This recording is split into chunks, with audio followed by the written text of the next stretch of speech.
کراچی میں آپ کو یاد ہے ایک دن بہت شدید گرمی پڑی تھی تو روزے میں بہت سے لوگوں کے جنازے اٹھے تھے, ان میں لوگ بہت سے فنٹر بننے کی کوشش کی تھی.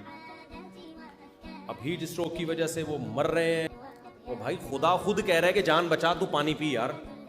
ہمارے ادھر ایک بڑے نیک آدمی تھے ماشاءاللہ, ان کو بھی پانی کا مسئلہ تھا نا, پانی کی کمی سے ایک دم ان کی طبیعت خراب ہو جاتی تھی. روزہ رکھا ہوا تھا گرمیوں میں, ان کی طبیعت خراب ہوئی, پانی کہہ رہے ہیں پی لو, نہیں. میں نے ان کو لے کر گیا وضو خانے کی طرف, میں نے کہا ان کو نا گن پوائنٹ پہ چھڑکاؤ کرے ان کے اوپر, زبردستی پلایا. تو ایسے موقع پہ اگر مریض خود بھی نہیں پی رہا نا, فنٹر گیری کی کوشش کر رہا ہے, فنٹر بن رہا ہے, تو آپ لوگوں کی ذمہ داری ہے زبردستی اس کے منہ پہ بوتل چڑھا دیں. مرے گا نا تو اس کو تو گناہ ملے گا, آپ کو بھی ملے گا گناہ. تو جان بچانے کے لیے روزہ توڑنا فرض ہے, صرف جائز نہیں ہے بلکہ کیا ہے, فرض ہے. تو یہ اس کا خیال